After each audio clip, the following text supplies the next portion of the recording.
بسم اللہ الرحمن الرحیم۔ حضور کے پیارے صحابی حضرت سیدنا معاذ بن جبل رضی اللہ تعالی عنہ ارشاد فرماتے ہیں، آقا کریم صلی اللہ علیہ وآلہ وسلم نے ارشاد فرمایا کہ جو بندہ گواہی دیتا ہے کہ اللہ کے سوا کوئی عبادت کے لائق نہیں، حضور تاجدار مدینہ صلی اللہ علیہ وآلہ وسلم اللہ کے بندے اور رسول ہیں، تو اس نے جنت کا دروازہ کھولا۔ بہت بڑی بات ہے، یعنی جو بندہ یہ گواہی دیتا ہے کہ اشہد ان لا الہ الا اللہ واشہد ان محمدا عبدہ ورسولہ، تو حضرت معاذ فرماتے ہیں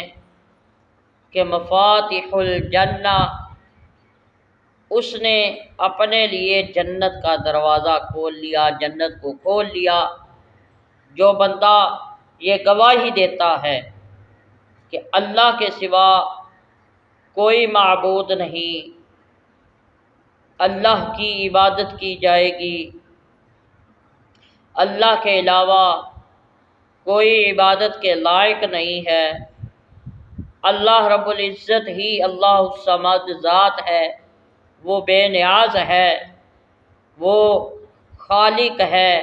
وہ جبار ہے، وہ قہار ہے، وہ عالم الغیب والشہادہ ہے، وہ مالک ہے، قدوس ہے۔ جو بندہ اس بات پر یقین رکھتا ہے کہ اللہ کے علاوہ کوئی عبادت کے لائق نہیں ہے، اور حضور تاجدار مدینہ صلی اللہ علیہ وآلہ وسلم اللہ رب العزت کے آخری رسول اور بندے ہیں، تو حضرت معاذ رضی اللہ تعالی عنہ ارشاد فرماتے ہیں کہ جو بندہ یہ گواہی دے دیتا ہے گویا اس نے جنت کو کھولا۔ اشہد ان لا الہ الا اللہ واشہد ان محمدا عبدہ ورسولہ، گویا یہ جنت کو کھولنا ہے، یہ جنت کے اندر اپنا مقام پیدا کرنا ہے۔ جو بندہ یہ گواہی دے دیتا ہے کہ اللہ کے علاوہ کوئی معبود نہیں، حضور صلی اللہ علیہ وآلہ وسلم اللہ کے آخری نبی اور رسول اور بندے ہیں۔